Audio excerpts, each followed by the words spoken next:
Regardez cette vidéo. Moi, je n'ai pas encore vu une race aussi maudite que le peuple noir. Parce qu'on ne peut pas comprendre.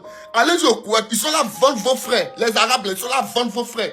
Ils sont là déjà vos frères. Allez-y en Tunisie. Au désert, ils sont remplis. Quand vous partez là, vous marchez sur vos frères noirs là. Parce qu'ils ont déjà Libye. Les Libanais même, ils connaissent. Tu n'as pas qu'à d'aller accoucher même là-bas. On préfère te faire accoucher dans un coin où on met les moutons que de te mettre dans l'hôpital. Mais ces Arabes là, vous les vénérez jusqu'à vous créer une école où au lieu de parler Maouka, au lieu de parler Koyaka, au lieu de parler choses c'est nouveau là, vous préférez parler arabe.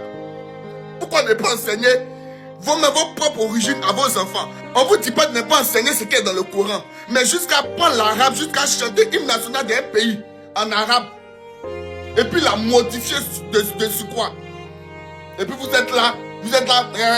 Vous vous souvenez tous de l'imam qui avait été mis en prison ou arrêté, je sais plus trop, en Guinée, parce qu'il voulait conduire la prière musulmane dans sa langue locale, le soninké, je crois. Et aujourd'hui, dans cette école-là, on chante l'hymne national ivoirien en arabe.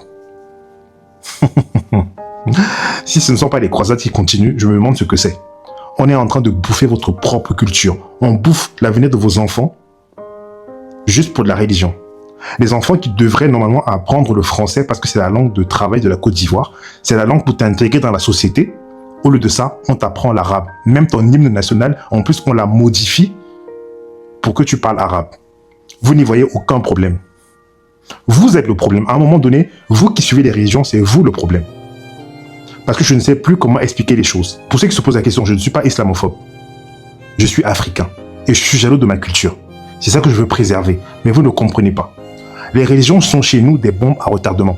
Tous les pays africains sont pris en tenaille avec les religions. Dans tous les pays, tu as deux groupes. Et il suffit qu'on active l'un des groupes pour que ça parte en cacahuète, pour que ça parte en live. C'est ça qu'on n'avait pas à comprendre. Nous avons des agents dormants partout. Il suffit qu'on active une personne qui va faire de la folie quelque part. Et après, on va dire que oui, un extrémiste a fait ci. Sortez-les des pays. Sortez-les de vos pays. On revient à nos cultures. Comme ça, il n'y aura plus deux grands groupes qui s'affrontent tout le temps en Afrique et qui créent des guerres partout, qui créent des massacres, des génocides, de la famine, qui ramènent le malheur. À un moment donné, il faut qu'on les coupe clair et net.